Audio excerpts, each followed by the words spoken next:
Y bueno, la verdad que tenemos el gusto de tener al doctor Mario Belfry, que el año pasado también nos acompañó, con un tema más que importante y interesante para todos, que es la inteligencia. ¡Wow! ¿Qué será la inteligencia? A ver qué nos dice Mario después. El doctor Mario Belfry es médico egresado de la Universidad de La Plata, profesor de la Cátedra de Biología Humana de la Facultad de Psicología de la Universidad de La Plata, y algunas de las cosas que ha hecho el doctor este año ha sido dar ponencias, una de ellas maduración cerebral y lateralización de sus funciones en el Congreso Panamericano de Psicología de la Universidad Católica de Salta. Otra de ellas, las células en espejo, una historia interesante sobre su descubrimiento, que fue el tema que viste el año pasado, Mario. ¿Sí? También en la Universidad de La Plata, en el CONICET concretamente. Maduración funcional del cerebro en la Universidad de Lima, Perú. Y bueno, y un montón de cosas más para este año que acá Mario me trajo. Yo no sé si va a leer todo Mario, pero bueno, es un gran profesional y conjuntamente con él y la Universidad de La Plata vamos a estar haciendo a partir del sábado 16 de octubre los talleres de neurobiología del aprendizaje. Son 3 sábados y bueno, también pueden después entrar en la web y ver todo el cronograma y lo que vamos a estar haciendo. Muchas gracias por haber venido, muy buenos días, espero que haya mucha dopamina para que estemos muy motivados y el núcleo accumbens, como nos dijo ayer Sergio Mora, se active. Por otro lado, si el núcleo accumbens se activa no demasiado, no se activa demasiado, tendremos un buen lóbulo prefrontal para prestar atención y después mucha oxitocina y serotonina para estar muy amigados y tranquilos, ¿sí? Listo, Mario, muchas gracias. Bueno, ¿se escucha? Pues yo no me doy cuenta por eso. Ahora se escucha mejor. Bueno, el tema es ¿qué es la inteligencia?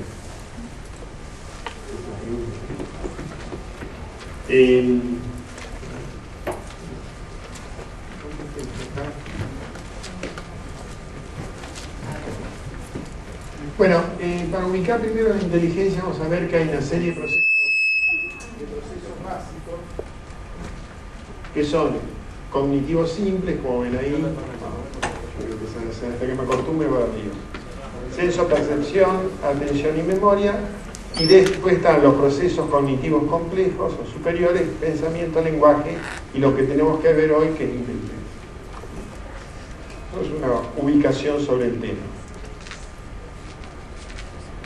Así que, ¿cuáles serían, vamos a decir, las habilidades mentales que caracterizan a la inteligencia? Entonces uno puede decir,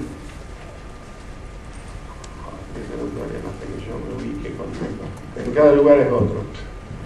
El razonamiento, la planificación, resolver problemas, pensar de modo abstracto, comprender ideas complejas, aprender con rapidez, ser intuitivo. Son esas cosas que caracterizan la inteligencia. Ahora, si uno quiere definirla, en realidad es muy difícil, no hay una definición qué es la inteligencia. Por eso acá dice no existe una definición unitaria. Por otro lado, se acepta que es un constructo para definir otros constructos. Conocen mucho mejor que ustedes que es constructo. Ahora igual ahí viene una imagen donde vamos a hacer una pequeña síntesis. ¿Okay? La definición varía en función a la perspectiva de estudio. Vamos a ver que hay muchos autores, fue variando a través del tiempo. Y desde la perspectiva psicométrica, la inteligencia puede ser medida por una serie de test psicológicos clásicos, tradicionales, y expresada por el famoso coeficiente intelectual que hoy está perdiendo terreno. ¿Qué son los constructos o complejos? Son los complejos no observacionales. Acá, como no estoy en ambiente psicológico, puedo hablar algo de Mario Bunge, porque no me echan. Entonces, ¿cómo los define él? Dice, a tales conceptos se les llama actualmente conceptos no observacionales, es decir, no concretos, no tangibles. Es decir, como podría ser, como vienen acá ustedes, la inteligencia, la frustración, la inconsciencia, las emociones, las actitudes. Es decir, todos esos son constructos. Para diferenciarlos de los observacionales, donde tiene que estar la presencia del objeto. Que ahí está la gran diferencia. De tal manera que uno puede definir un poquito mejor ahora lo que es la inteligencia. Uno puede decir que es la capacidad de entender o comprender junto a la capacidad de resolver problemas, y que es de carácter biopsicológico. Porque podemos hablar también de las teorías. Es de base genética, es de base ambiental, es, vamos a decir, complementaria, ambas. Y acá aparece otra definición, fíjense que es entre ellos una de Robert Colon Marañón, que escribió En los límites de la inteligencia en 2002, es profesor, como ven acá, en Madrid, y dice: la inteligencia se puede definir o concebir como una capacidad para procesar mentalmente la información del ambiente, de modo que la persona pueda razonar, resolver problemas, siempre estamos en ese problema o en esa situación, y tomar decisiones. La inteligencia además permite pensar de un modo abstracto, razonar, planificar, resolver esos problemas, comprender ideas complejas y aprender de la experiencia. Es decir, cada autor va complejizando la cosa o aportando nuevas cosas. En algún concurso me criticaron porque yo uso definiciones.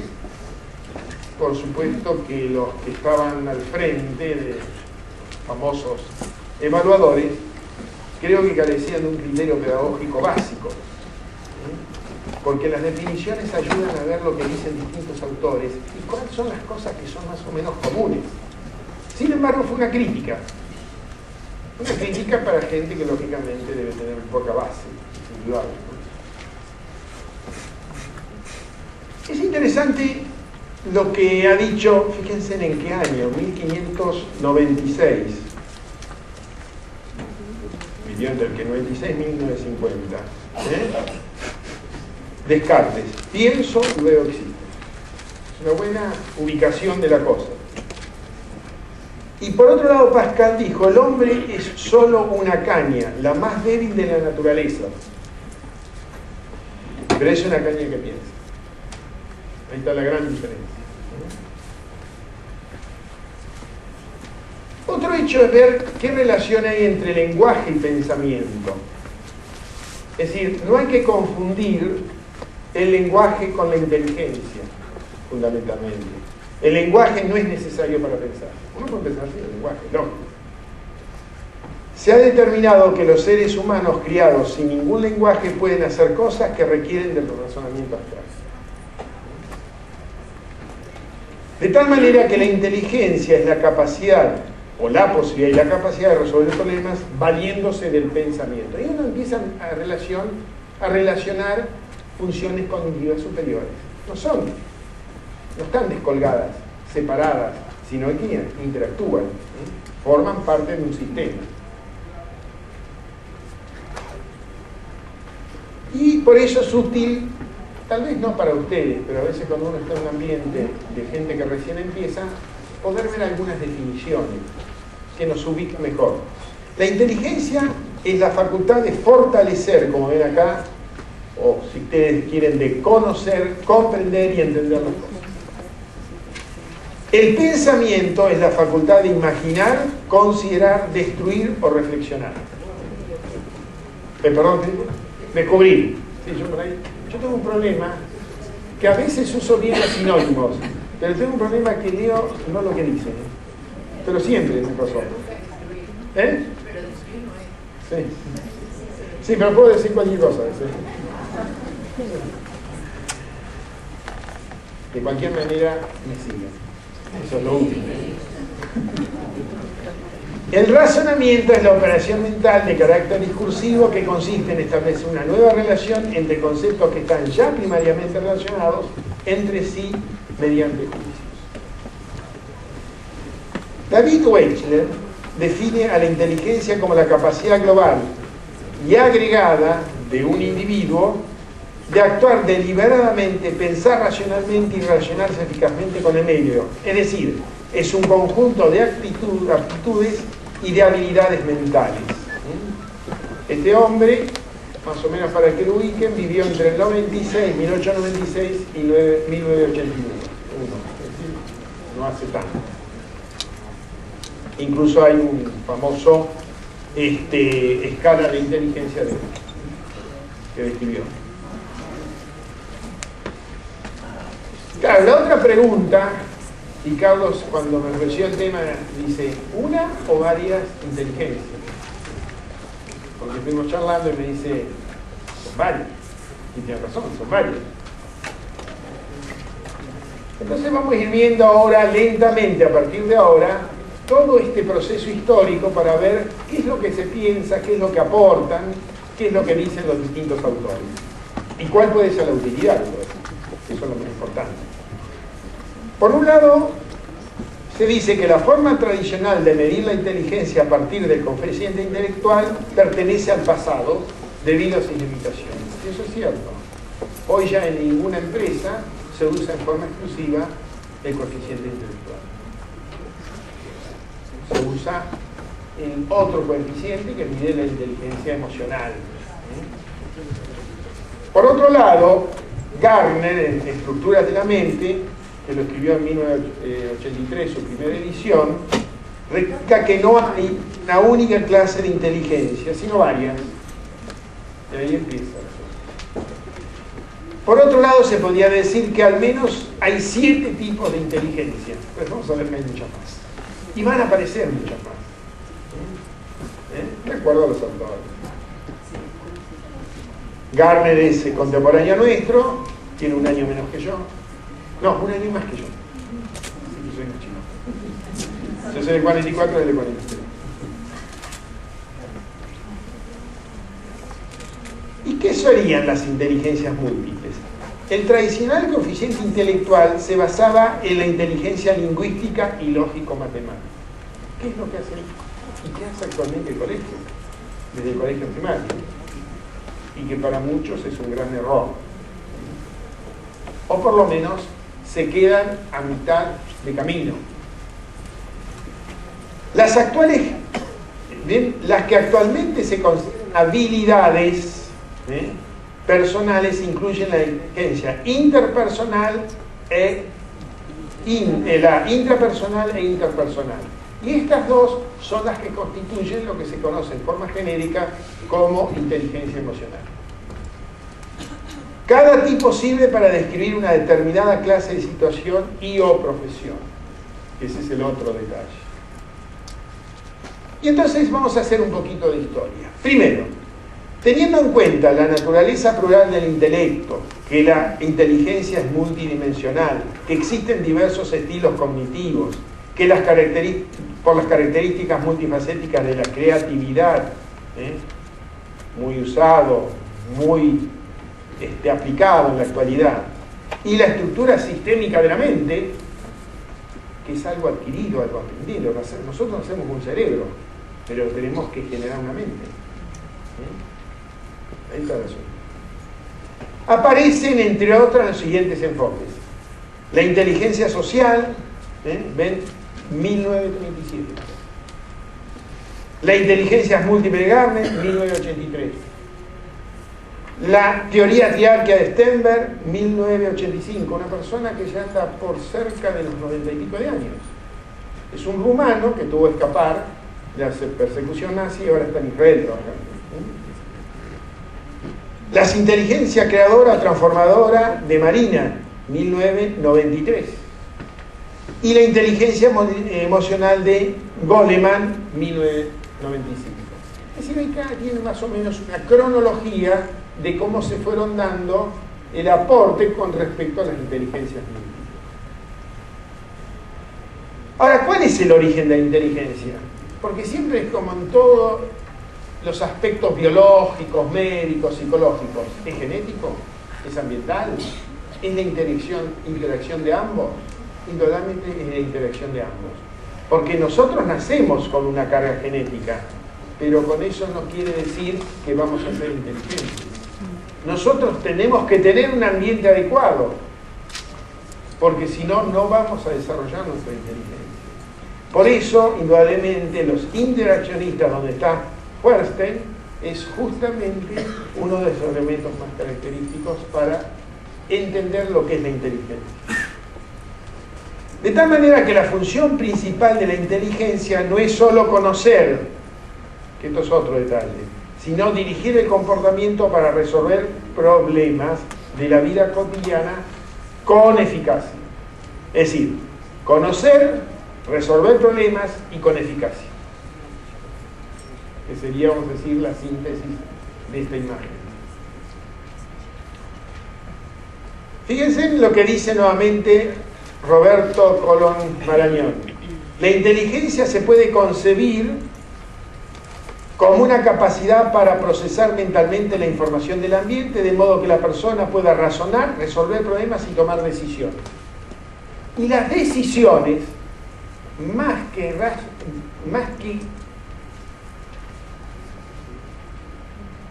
como producto de la razón, tiene que ver mucho con producto de la emoción. Ese es el otro detalle importante. Uno establece una serie de variables y después elige una. ¿Por qué la elige? ¿Porque razonó? No, porque le gustó. Y a veces no es la mejor. A veces sí. En política generalmente no es la mejor. No, porque ellos saben cuáles son las variables. Pero eligen la que les conviene. Entonces no es la mejor. Hasta ahora ustedes vieron diapositivos con fondos de 2 colores. ¿No? ¿Por qué? ¿No se le ocurrió? No, cuando aparezca el verde se refiere a lo que dice algún autor. Cuando aparezca ese color medio grisecito, es lo que fui armando yo de la bibliografía. Les digo para ver. Y yo para ver si habían grabado ese pequeño detalle de atención. Ahora, la inteligencia permite pensar de un modo abstracto, razonar, planificar, resolver problemas y comprender ideas complejas y aprender la experiencia. Más o menos como ustedes van viendo, casi todos los autores más o menos andan sobre lo mismo, con algunos matices. Claro, hay teorías cognitivas de la inteligencia, no conductivas, cognitivas. Ser inteligente se interpreta como capaz de comprender. No se trata de medir capacidades, sino resaltar los factores no cuantificables que la determinan. Y ahí surgen 2 personas fundamentalmente. Una que son, con sus teorías, la teoría de las inteligencias múltiples de Gardner, 1983, y la teoría tridimensional de Stenberg, 1985.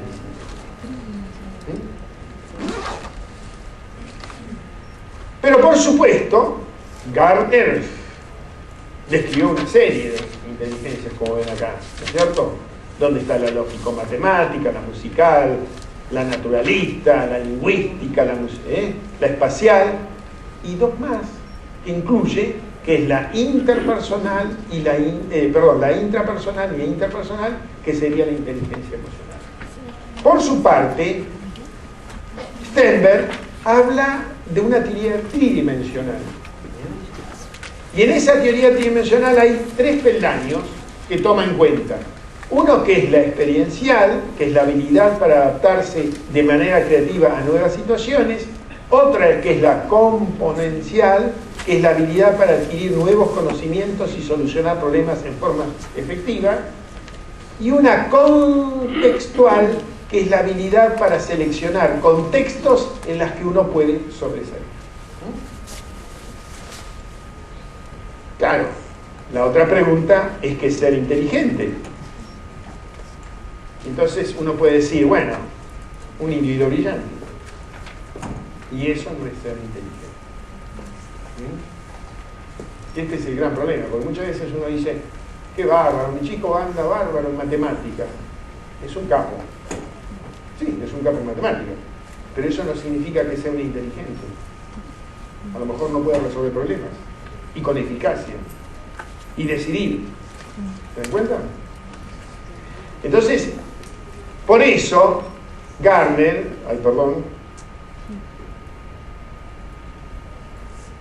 que es un neuropsicólogo, codirector de un proyecto cero, define a la inteligencia como la capacidad de resolver problemas o elaborar productos que sean valiosos en una o más culturas.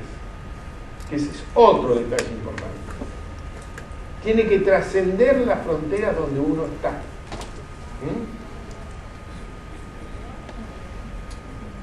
¿Y cuál es la hipótesis, vamos a decir, central? Según de Bono, Feuerstein, Stenberg, ahí están los años, son contemporáneos nuestros, entre otros, creen que la inteligencia puede entrenarse y mejorarse, y ahí viene el gran criterio, porque si no, ¿para qué estamos? Sosteniendo que los déficits,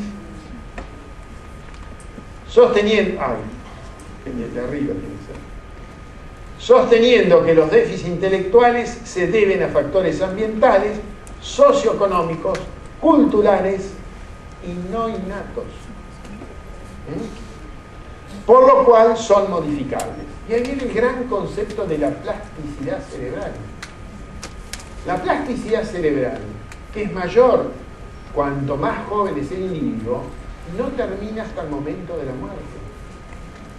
Por eso en un chico es muy útil usarla para el desarrollo y en un adulto es muy útil usarla para la recuperación.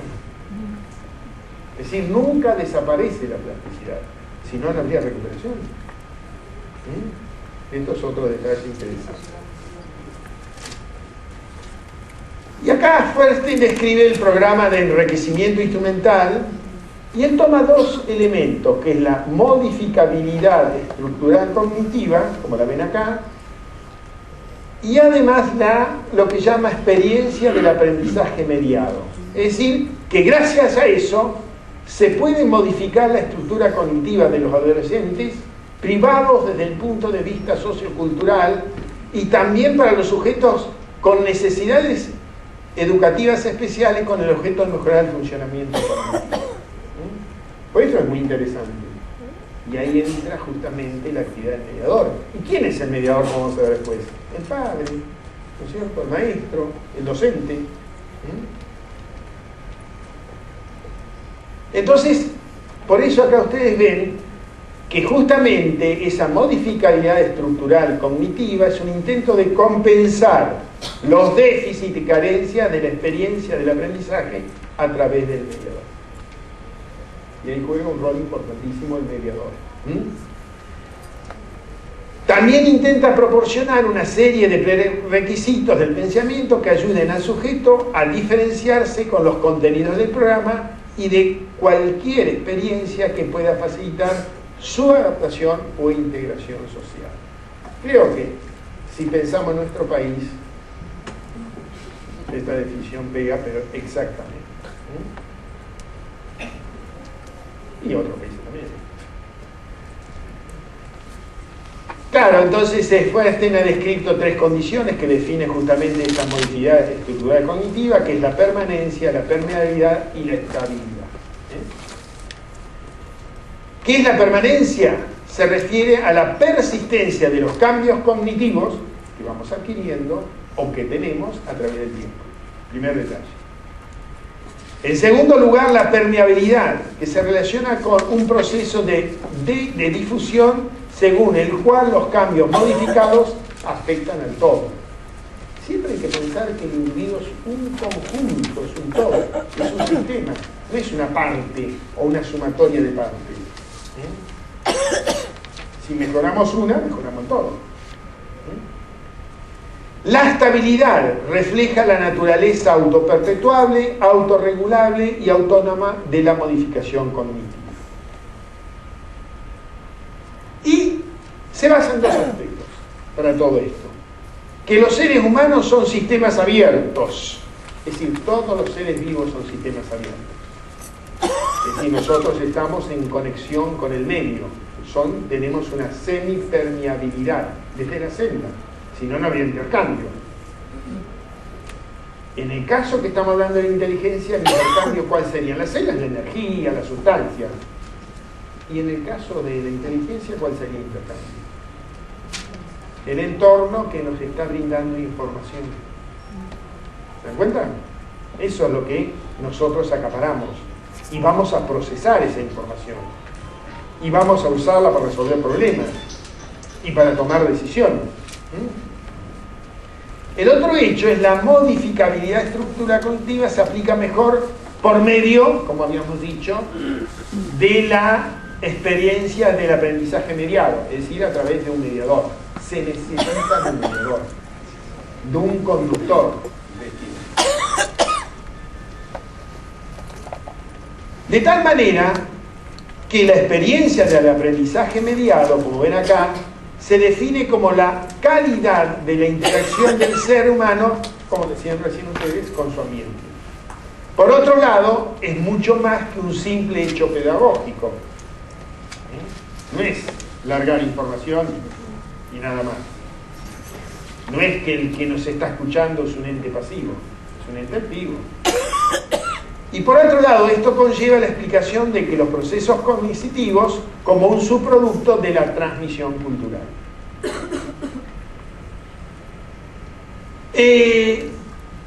Yo esto lo pasaría por alto, iría a esto. La inteligencia y pensamiento. La inteligencia es la solución de un problema nuevo para el sujeto, lo dijo Piaget. Es la coordinación de los medios para alcanzar cierto objetivo que no es accesible de manera inmediata. Mientras que el pensamiento es interiorización conceptual, escuchen bien esto, apoyado no sobre la acción directa, sino sobre un simbolismo que por medio del lenguaje e imágenes mentales permiten representarnos las cosas. De tal manera que podemos decir lo siguiente, que la inteligencia es la acción y el pensamiento es la abstracción de los elementos presentes para resolver un problema. Si nos quedamos con eso, yo creo que ganamos mucho. No sé si esto lo conocen, es muy típico, aparece en todos lados, que es la famosa pirámide informacional. En este ambiente hay muchos datos que no van a llegar a nosotros. Cuando lleguen a nosotros, ingresen a nosotros, se van a transformar en información. Es decir, datos hay muchísimos, que los vemos y los vemos. Recién creo que había un celular, o qué sé yo, hay luces, hay movimientos, hay caras que dicen sí, otras que dicen no, otras que están aburridos, otras que están contentos. Es decir, hay de todo. Esos son datos. Si yo los capto y los llegan a mi cerebro, van a pasar a ser información. Esa información, elaborada adecuadamente, se van a transformar en conocimientos. Y estos conocimientos constituyen la base de la inteligencia. ¿Quedó claro eso? A eso se llama pirámide informacional, que la vamos a ver después. De tal manera que acá está lo que decíamos recién. Vamos a repetirlo, no cuesta nada. Los datos son cadenas de caracteres que carecen de significado para sí mismos. No los conocemos, están.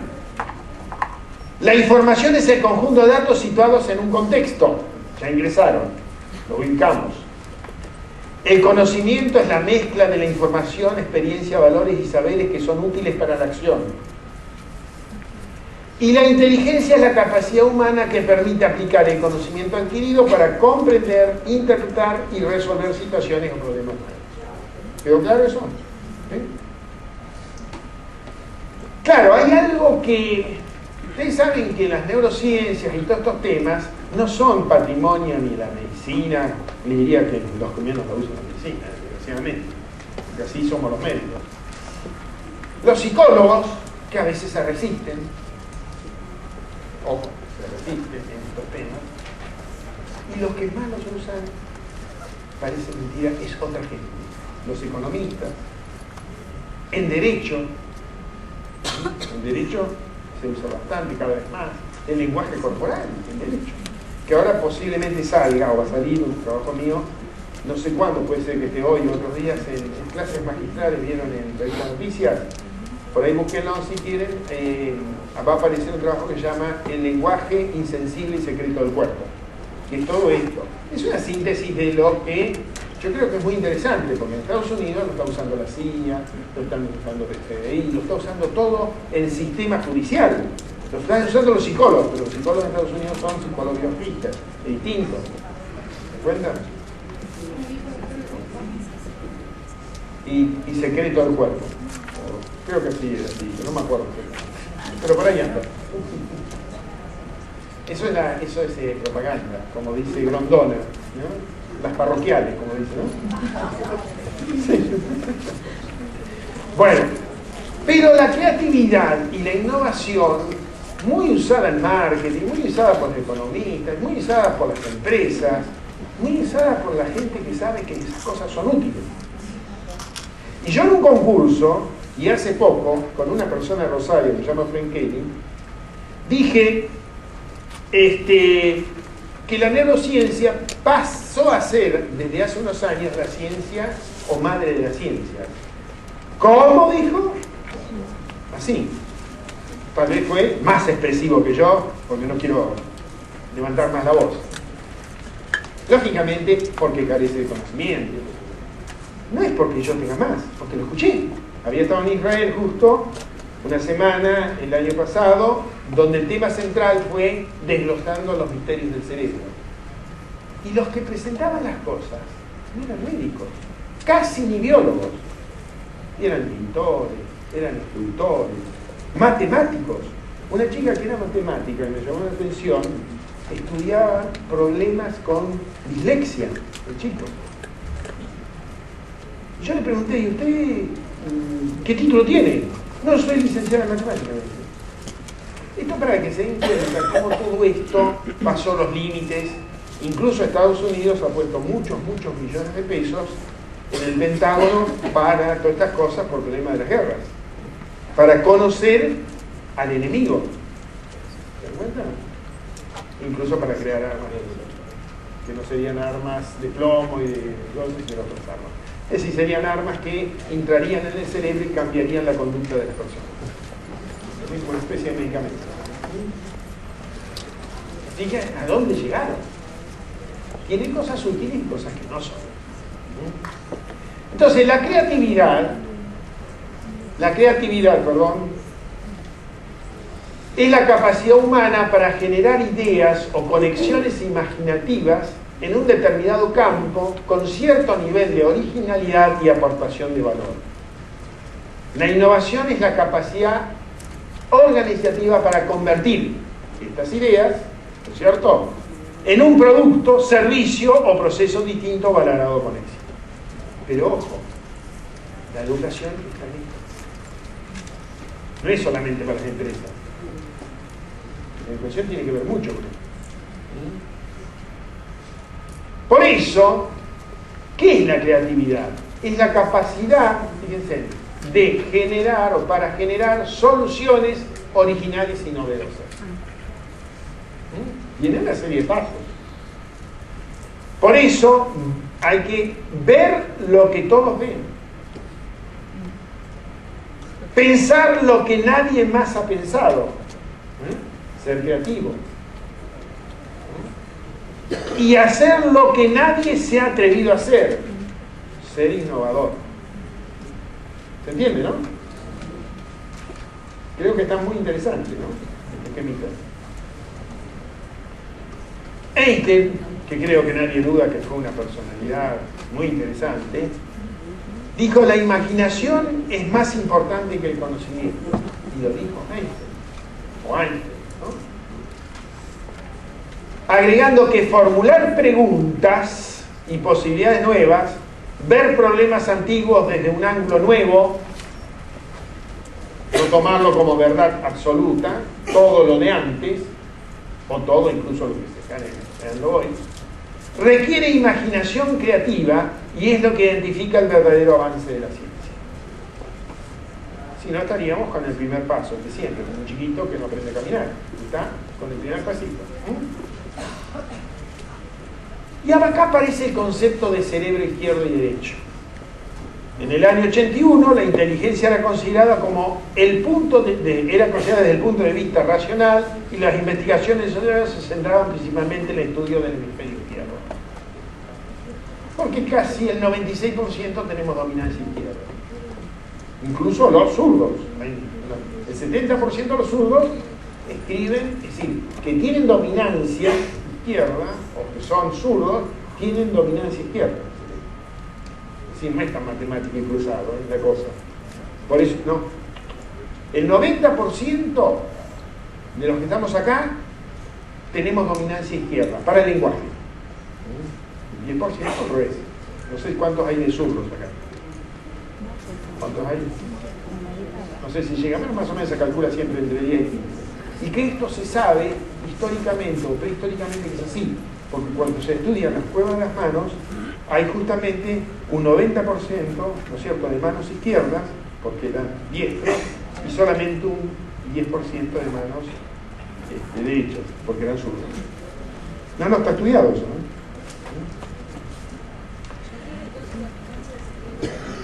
Ahora, ¿qué pasa? Pero entonces, todos los derechos, yo tengo dominancia de izquierda.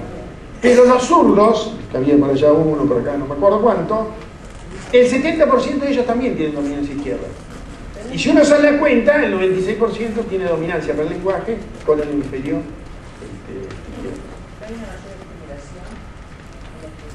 Hay mucho que no se sabe. Porque si uno dice, ¿por qué? En general hay una tendencia en el universo a que todo sea derecho. Es decir, los átomos, los electrones giran a la derecha, no giran a la izquierda. Es decir, hay una tendencia universal. Tal vez nosotros, o lo biológico, produjo el cambio. O está produciendo el cambio. Desde el punto de vista físico, al revés, todo gira. ¿El entorno provoca el cambio? ¿Cómo? ¿El entorno provoca el cambio? No lo produce porque usted sabe que hay zurdos contrariados con muchos problemas, que no solamente, porque uno no es zurdo porque usa la mano, sino porque usa el oído, la vista y todo. Ustedes habrán visto que no todos colocamos el tubo del teléfono en el mismo oído, porque tenemos un oído que escuchamos mejor, no solamente la mano. Y si nosotros cambiamos la mano, que han hecho con los chicos, los zurdos contrariados, no cambiamos el oído, la vista y otras cosas más. Y esto trae problemas muy graves, entre otras cosas de aprendizaje, lateralización, maduración del cerebro, que se traduce también, por ejemplo, en accidentes de tránsito. Sí. Yo hablé con mucha gente que tiene problemas para decidir, cuando llegan a la esquina, cuál es izquierda o derecha. Son cuestiones de milisegundos, pero suficientes para crear un accidente de tránsito. No.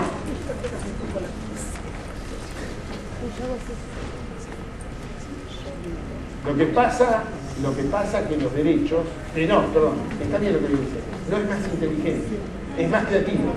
Sí, ahí me equivoqué yo. Si yo tomé porque estoy con la inteligencia, más creativo sí. Sí, los músicos. Fundamentalmente porque usan el derecho. Son más creativos. Porque es más holístico. Es más abstracto, el otro es más concreto, más lógico, más. Bueno, volviendo a esto, para que no se nos vaya el tiempo, como me van a echar, tenemos acá que Sperry, casi la segunda vez que me caigo, Sperry dijo lo siguiente: sobre los hallazgos concernientes a la especialización funcional de los hemisferios, agregó que el hemisferio derecho también interviene en el desarrollo de la inteligencia. Es decir, que con respecto a la inteligencia, son los dos. No es uno. Son los dos. Y acá tiene más o menos lo que cada uno de los hemisferios se caracteriza. Por ejemplo, el izquierdo explica las cosas con palabras, el otro lo explica más visualmente. El derecho, el izquierdo, por ejemplo, acordarse usando el lenguaje, se acuerdan más a través de las imágenes, piensa paso a paso, piensa holísticamente, un poco lo que dice usted, con la creatividad. Domina las emociones, en cambio expresa emociones, que es distinto. Tomarse la vida en serio, yo personalmente, enfocar la vida como un juego, es un problema grave. Trabajar con datos, trabajar con imagen, analizar, sintetizar, razonar lógicamente, individualmente, tareas prácticas, tareas abstractas, actividades estructurales, actividades abiertas y infinitas. Por eso a este se le llama también secuencial lineal, y a este se le llama más que todo simultáneo visual. Serían las dos formas de sintetizar la cosa. Este también organiza y realmente improvisa. Y justamente porque improvisa, porque actúa definitivamente, puede ser que o no se Porque la intuición, aunque les parezca mentira, es un método de investigación. De intuición, ¿eh? Uno dice, ¿cómo? ¿Intuición? Sí. Mario Bunge tiene un libro escrito que se llama La intuición como método de investigación. Claro, y acá tenemos, mientras el lado izquierdo planifica, el derecho decide. No es que nosotros tenemos dos cerebros separados, cada uno hace lo que quiere. Todos trabajan en formas conjuntas. Y entonces acá tenemos que el izquierdo es lógico, lineal, secuencial, argumental, analítico y explícito, mientras que el derecho es más intuitivo, simultáneo, relacional, visual, casuístico, implícito. ¿Quedó claro, no? Historia. Una historia bastante larga. Pero vamos a hacerlo muy rápido. Primero, en el 70 apareció el concepto de los tres cerebros, reptiliano, mamífero, y luego vamos a decir, el cortical, el que tenemos nosotros. Sperry, que vimos recién, el 81, describe el cerebro izquierdo y derecho. Gardner habla de inteligencias múltiples. Goleman de la inteligencia emocional. Y Popper habla de integración holística. Esa es más docente. Ella es buena. Este es el de los tres cerebros. Voy a pasar esto. Entonces, ¿qué habla Popper? Ella habla de lo siguiente: que toma en cuenta los cerebros anteriores, el derecho y el izquierdo, los tres cerebros, todo eso. Pero lo que dice que desde el punto de vista integral, por eso habla, junto al concepto de la inteligencia, que ella dice lo siguiente, vaya a ver qué pasa. Los aportes consideran que los hallazgos de Sperry solo se refieren a la neocorteza de los dos hemisferios, por lo cual es necesario incorporar lo de MacLean, que son los tres, ¿no es cierto?, sobre el cerebro y enfocarlo desde un punto de vista integral. Es decir, que en definitiva el cerebro es uno. Hay que sacar las conclusiones. Y ahí viene el problema de la inteligencia emocional, que es lógica, argumentacional, la interpretación, la proposición. Y miren lo que dijo Einstein: nunca descubrí nada con mi mente racional, porque era creativo. Porque era creativo. Lo cual no quiere decir que no usó la parte racional. Ojo. Y esto es más o menos también el esquema que aparece por ahí, que dice lo siguiente: reconocer a las emociones mientras ocurren en uno mismo, pero también hay que reconocerlas cuando ocurren los demás. Además, tener conciencia de esas emociones y además manejarlas y colocarlas al servicio de algo. Que es muy importante esto. Por ello tengo una definición que fui agregando, que yo digo lo siguiente, agregué, que nosotros interpretamos mentalmente lo que nuestro cerebro procesa de lo que nuestros sentidos perciben de la realidad. Pero para que esto ocurra, todo esto está envuelto en un manto de emociones. ¿Se cuenta? Si no, prácticamente es imposible entender la cosa. O cómo reacciona la gente. Por eso, gran parte de la sabiduría creativa, como dice acá, de cada persona existe en el núcleo de la inteligencia emocional. Y acá tenemos qué es la inteligencia emocional. Sería una integración de los pensamientos, las conductas, las emociones, y bueno, tenemos la inteligencia emocional.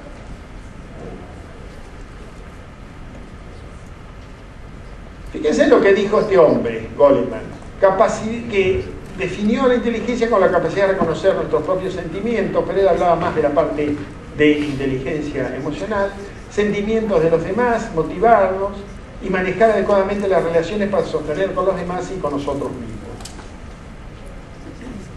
Y además dijo que la inteligencia emocional se refiere a la capacidad de reconocer nuestros propios sentimientos y los de los demás, también a nuestra capacidad para motivarnos, y mantener adecuadas relaciones interpersonales. Engloba habilidades complementarias a la inteligencia racional, exclusivamente medida por coeficiente intelectual. No es innata la inteligencia emocional. Y todos tenemos el potencial de mejorar a lo largo de la vida, aprendiendo nuestras experiencias personales y profesionales. Bueno, esto es más o menos un esquemita, aparece en todos lados, integra lo que dijimos recién, de tal manera que este gráfico es muy parecido al que vimos cuando vimos creatividad. Que la inteligencia emocional es una destreza que nos permite conocer, interpretar, enfrentar sentimientos propios y ajenos. ¿Para lograr qué? Satisfacción, eficacia y hábitos mentales. ¿Quedó claro? De tal manera que la emoción es la base de la creatividad, la pasión, el optimismo y la motivación. Y la motivación, que es un mecanismo básico del aprendizaje, es el entusiasmo, la iniciativa, la persistencia que nos induce en una determinada dirección para lograr lo que realmente deseamos conseguir. Si no hay motivación, la cosa no va. Pero el problema es que no podemos motivar, la motivación es propia de cada uno y no. Lo que tenemos que descubrir es cuál es su motivación y a partir de ahí trabajar. Bueno, vamos a seguir porque veo que no voy a llegar mucho. Por eso, antes que me lo digan, ¿qué habilidades desarrolla la inteligencia emocional? Control de impulsos, autoconciencia, motivación, entusiasmo, perseverancia, empatía. Las famosas células de la empatía, las células espejo. ¿Qué beneficio nos trae? Reconocimiento y designación de las propias emociones, capacidad para entender las causas de los sentimientos, diferenciación entre sentimientos y acciones. Vamos a seguir porque miren lo que dijo Russell, Beta Russell, que es un libro bastante conocido, habla sobre biología. Sabemos demasiado, sentimos muy poco. Al menos sentimos muy poco de esas emociones creativas, de las que surge una buena vida. Si queremos tener una buena vida, hay que pensar en todo esto.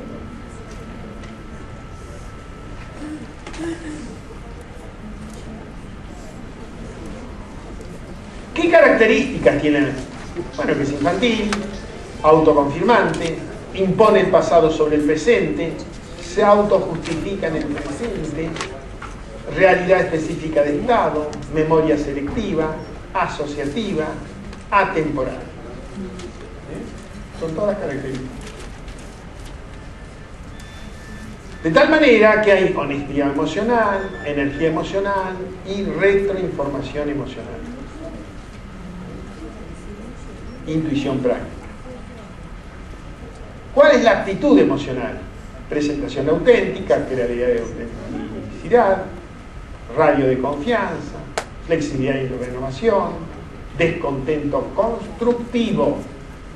Ojo, si fuera descontento, y si fuera destructivo, tampoco. Profundidad emocional, potencial único, compromiso, responsabilidad y conciencia, influencia sin autoridad, integridad aplicada. Son todas características. Alquimia emocional, miren, hasta eso. Flujo intuitivo, cambio de tiempo reflexivo, percepción de oportunidades, creación del futuro. Si no, no hay creación del futuro. Quedamos en el presente. O por lo menos avanzamos poco. De tal manera que la inteligencia emocional es la capacidad de percibir, regular y comprender las emociones propias de la mente. Y ahí viene el otro hecho. ¿Es la inteligencia inmutable o susceptible de mejora? Para los genetistas, poco modificable. Porque es lógico. Si lo traemos los genes, si el gen se expresa mal, perdimos. Para los ambientalistas, muy modificable. Porque tienen en cuenta poco los genéticos. Y para los interaccionistas, modificable. ¿Qué sería lo lógico? Y ahí viene el problema del coeficiente intelectual o la inteligencia emocional. ¿Son capacidades opuestas? La primera pregunta. No son opuestas. Nunca hay que hablar de lo opuesto. Todo se complementa. Segundo, es una mezcla de intelecto y agudeza emocional. Y en tercer lugar, Las entidades son entidades totalmente independientes, pero que interactúan. De ahí viene entonces el coeficiente intelectual. ¿Es igual o no al emocional? Tradicionalmente el coeficiente intelectual se usaba para medir el éxito académico o profesional. En la actualidad se acepta que el coeficiente intelectual no es sinónimo de éxito. Y en efecto existen otros factores que son responsables en mayor medida de especie o fracaso. Y este detalle, miren qué interesante. El coeficiente intelectual, 25%. Las competencias técnicas, un 10%. Y otros factores que en realidad son el concepto de inteligencia emocional, 55 a 65%. Vamos a seguir un poquito. Esto lo vamos a pasar. Vamos a pasarlo. Y yo quería llegar a algo que es esto. La teoría de Einstein. Pero vamos a ver un resultado y una experiencia que es muy interesante y muy interesante para ustedes. Acá tomamos valor de inteligencia, acá el tiempo, la edad del individuo. En azul está lo que se llama la inteligencia racional, en rojo la emocional. Fíjense, al principio predomina mucho, y en la adolescencia la racional, y luego la emocional. Conclusiones. En la actualidad, no sé si alcanzan a ver ustedes, o en la adolescencia, la inteligencia racional se encuentra en un punto más alto, acá, ¿no es cierto?, en la adolescencia, que la inteligencia emocional, que está justamente en el punto bajo. Esto explica el porqué de la inestabilidad y la manera actual de los adolescentes. Y si no, miremos las calles de la ciudad de Buenos Aires. Muy simple. No es que no tenga razón, pero ¿cómo actúa? Este es el problema. De tal manera que podemos decir que no son una, las inteligencias son varias, que son relativamente autónomas, que suelen actuar en forma armónica y que se expresan en nuestras ideas, desempeños, productos y no en un test de inteligencia exclusivamente. Bueno, acá está la teoría Garner, que ya la vimos. Estas serían las famosas teorías. Las que están en azul serían la inteligencia racional, lógico, matemática, lingüística, espacial, y las dos de abajo la inteligencia emocional, la interpersonal. Y las otras serían varias. No vamos a hablar de cada una de ellas porque la pueden ver en cualquier lugar. Esto es una forma de explicar las inteligencias. Pero es lógico, uno ve que hay gente que se dedica con más capacidad o tiene más posibilidad de desarrollar la música, desarrollar la pintura, desarrollar la poesía. Y acá están las dos. Vamos a seguir adelante, no se hagan problemas porque esto es muy repetitivo. Pero yo quiero llegar a algo que es la siguiente. Características de los alumnos emocionalmente inteligentes. Poseen un buen nivel de autoestima, aprenden más y mejor, presentan menos problemas de conducta, se sienten bien consigo mismos, son personas positivas y optimistas, tienen la capacidad de entender los sentimientos de los demás, resisten mejor la presión de sus compañeros, se superan sin dificultad las frustraciones, resuelven bien los conflictos y son más felices, saludables y tienen más felicidad. Miren qué importante. Y esto empieza desde la casa. Esto es importante. Por eso, educar es transmitir conocimientos de una otra persona. Creo que no tenemos duda, todos estamos de acuerdo. Pero ¿qué pasa? Las emociones influyen en ese proceso de aprendizaje. No se puede aprender sin motivación. La inteligencia emocional es tan importante como la inteligencia racional en el aprendizaje. Ojo, las dos. Y en conclusiones, si nos sentimos bien, aprovechamos más. ¿No es cierto? Paso cosas que son repetitivas. De tal manera que me gustaría llegar a una parte que son las inteligencias múltiples. Y van apareciendo más. Y van a aparecer más, seguro. Pero son aspectos, enfoques de la inteligencia, yo diría, más que inteligencias. ¿Me entienden? Enfoques. Y acá tienen algunos detalles de la inteligencia múltiple. No es que la lógico-matemática es mejor o peor. Poincaré fue uno de sus ejemplos. Hay muchos. Sea zurdo o derecho, no interesa. Lingüística, Borges, por ejemplo. Espacial, Gustavo Eiffel. Del movimiento, Nadia Comaneci, ¿no? Musical, Beethoven. Intrapersonal, Freud. Interpersonal, Fromm. Clasificatoria, Darwin. Existencial, Mahatma Gandhi. Y así podemos seguir aquí. Esto para que tengan una idea de la comunicación. Son gente que han desarrollado un poco más un enfoque de la inteligencia. Y la verdad que la desarrollaron bien. Bueno, acá tienen conceptos básicos que no los vamos a dar. Bueno, de Coleman más o menos lo mismo. Pero acá me gustaría ver gente que no tiene que ver nada con las neurociencias, que decíamos antes. Que no tiene que ver nada. Giddens dice, Wittgenstein, que él es un sociólogo, el desarrollo de las competencias para la comunicación emocional se constituye en una vía fundamental para paliar las carencias que muestran actualmente las democracias occidentales. ¿Qué dijo a otra persona?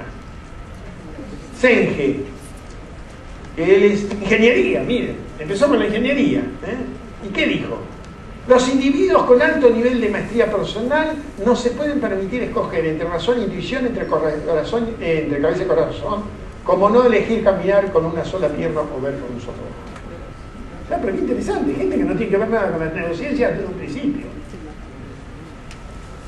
¿Qué dijo a otra persona? ¿A quién se parece? Caputo, ¿no? Es posible que el concepto de inteligencia emocional marque un momento crucial en la larga batalla sostenida entre la cabeza y el corazón. Cuando habla corazón, se habla de sentimiento, no como corazón de estructura. Estas otras dos personas, ¿qué dijeron? La inteligencia moderna nos está mostrando todos los días que la inteligencia emocional, y no la del coeficiente intelectual, ni la sola potencia cerebral, lo que sustenta muchas de las mejores decisiones, las organizaciones más dinámicas y rentables, las vidas más satisfactorias y de... Bueno, acá tiene más o menos aquella famosa pirámide, ¿se acuerdan? Internacional, donde trabajaría más la inteligencia emocional. No en los datos, están afuera, sino en la información, conocimiento y toma de decisión. Sí, me voy para allá porque voy a caer. No, pero ya tengo que terminar, así como me lo están haciendo a propósito. Exactamente. Entonces, el control de las emociones, percepción de las emociones, comprensión de la emoción y regulación de la emoción. Y apareció otro que habló de la inteligencia integral. Y más o menos lo mismo, que integra lo mental, lo corporal y lo emocional. Y ahí aparece el concepto de inteligencia artificial, que es el límite, lo que las personas pueden hacer y los ordenadores todavía no pueden hacer. Lo que no pueden hacer es olvidar ni crear emociones, aunque hay ya algunas formas ficticias que han creado. En la capacidad, es la capacidad de las máquinas para realizar tareas que pensamos, pero que requieren el uso de la inteligencia humana. Fíjense lo que dice Nuria Oliver, licenciada en telecomunicaciones. Mi actitud hacia la inteligencia artificial es la de fomentar que las máquinas aprendan o aumenten la capacidad de las personas, no la sustituyan. Ni las van a poder sustituir, creo. Por lo menos yo. Además resulta fundamental que las personas sientan que el ordenador es un compañero que está a su servicio y que el usuario siempre tenga el control. Y ahí aparece otra persona, que es Daniel Pink, que es un escritor, es un escritor. ¿Y qué dice él? Miren, que hay que pasar de la época o la era informacional a la era conceptual. Volver. Vieron que hicimos un retroceso. Volver. Es como siempre. A la era conceptual. ¿Por qué? Porque esto nos va a ayudar a entender algo muy importante. Y le voy a leer esto. La nueva mente describe a aquellos que potencian las cualidades del hemisferio derecho. ¿Se acuerdan? La creatividad. ¿Y por qué él habla de todo eso? Porque dice que la era informacional se debe a tres factores. La abundancia concedida en Estados Unidos, Europa y partes de Asia, entre comillas China. El creciente protagonismo de Asia como productora de bienes y servicios. Y para ello, ¿qué tenemos que ser? Autómatas, no creativos. Si uno produce bienes y servicios, autómatas. Y acá con eso termino porque me pareció muy interesante. Viajando el otro día a Lima, siempre nos dan un diario y algunos, siempre una cada cosa, aunque no les sirva. Tomé La Nación, viajé el día 31, y este señor escribió un artículo que se llama ¿Por qué estamos tan distraídos? La historia se lo voy a hacer en 20 segundos. Él estaba tan distraído porque era un tipo que vivía con el ordenador. Entonces fue al psiquiatra. Y el psiquiatra le dijo, no tengo solución para vos. Pero esto que te está perdiendo, no tengo solución. Y le dijo algunas cosas. Habló con gente, cerró el ordenador y empezó su vida. No quiere decir que después no usó el ordenador. Nada de pastillas, nada de nada. ¿Y cuáles son las conclusiones? Fijar la atención es un desafío de la vida online. Fíjense lo que pasa con los chicos, los ciber, con todo. La vida online se caracteriza por un estado de permanente distracción y él le llama hiperactividad improductiva. Y lo que nosotros tenemos que llevar a una actividad productiva, es distinto. La información prevalece sobre el análisis y la inmediatez sobre el pensamiento. Y miren ustedes, entre parientes, hijos, nietos, qué sé yo, de todo, o uno mismo. Se gana en la posibilidad de acceder a un universo de datos y a la vez se va perdiendo la costumbre de sumergirse en las ideas, de pensar, de razonar. Lo que se pierde es el gusto y la costumbre por el pensamiento complejo y la argumentación. Y después seguía, que la argumentación y el pensamiento racional requiere tiempo para exponer, analizar, comparar, deducir y por último concluir. En este sentido, la lectura detenida y profunda se asemeja mucho a la estructura del pensamiento. Comprender realmente un texto supone haber dialogado con él mismo, con el mismo cuidado con lo que lo haría con el docente. Leer de este modo exige sopesar las ideas del otro, describir sus falacias y analizar sus aciertos hasta llegar finalmente a ideas propias acerca del mundo que nos rodea. Esto es una síntesis que yo hice. Lo hice ahí en el hotel. Me pareció muy útil y les gustó. Creo que es interesante. Y finalmente llega otra inteligencia, la colectiva, que parecería que es la última que está en juego. Por eso, como último diapositivo, les quiero decir lo siguiente, que esto es muy importante porque es una jornada de neuroeducación. Que las diferentes inteligencias múltiples, la virtualidad, están en la realidad, la escuela tradicional solo trabaja con dos: lógico, matemática y lingüística verbal. En general, o le da mucho más importancia, no quiere decir que no tenga suerte, le da más peso. Por otro lado, una reforma educativa debería contemplar un sistema más adecuado basado en el aprendizaje de competencias y además debe tener en cuenta la inteligencia emocional. Es decir, en síntesis, un sistema de enseñanza moderno debe trabajar con todas las inteligencias, son todas sus inteligencias, y lograr un aprendizaje más efectivo. Bien,